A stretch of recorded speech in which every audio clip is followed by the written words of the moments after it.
एक देश मगर कई नाम, यही तो है मेरा भारत। जिस देश में सदियों से अनेक धर्म के लोग या कह सकते हैं कि विश्व के सारे धर्म के लोग एक साथ रहते आ रहे हैं, वही तो है मेरा भारत। जिस देश में गणित में शून्य जैसे मूल्यवान चीज का खोज किया गया, वही तो है मेरा भारत। अरे अगर आज मैं अपने भारत की उपमा करने बैठ गई तो शायद इसलिए शब्द ही कम पड़ जाए, ये मन भी छोटा पड़ जाए और आपका पूरा दिन निकल जाए।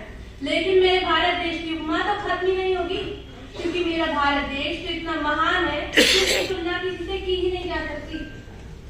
आज मैं रटे रटाए शब्दों से ऊपर उठ के आप लोगों से अपने मन की बात कहना चाहती हूँ। आज मैं अपने सपनों की बात आपसे कहना चाहती हूँ। आपको पता है कि आज मैं अपने सपनों की बात आप लोगों से क्यों कर रही हूँ? क्योंकि ये सपना इतना बड़ा है कि मुझ जैसे किसी एक इंसान के सोचने से ये कभी पूरा ही नहीं होगा।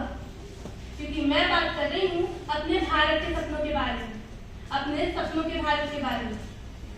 आज हम सभी जानते हैं कि पूरे देश भर में कितने लोग हैं जिन बेरोजगारी के चलते जिनकी आर्थिक स्थिति इतनी कमजोर है कि वो बेचारे सिर्फ दो वक्त का भोजन करने में कठिनाई महसूस करते हैं।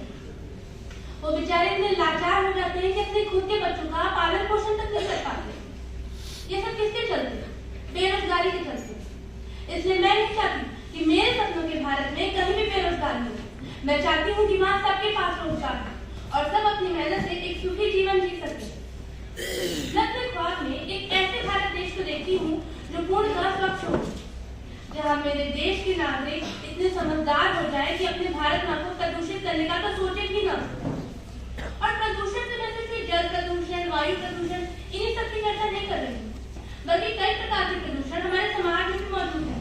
जैसे जात पात, ऊंच नीच, भेदभाव, ये सारी चीजें हमारे समाज को भी प्रदूषित करती हैं। इसलिए मैं नहीं चाहती कि मेरे सपनों के भारत में किसी भी प्रकार का प्रदूषण हो। मेरे सपनों का भारत तो एक अनोखा देश होगा।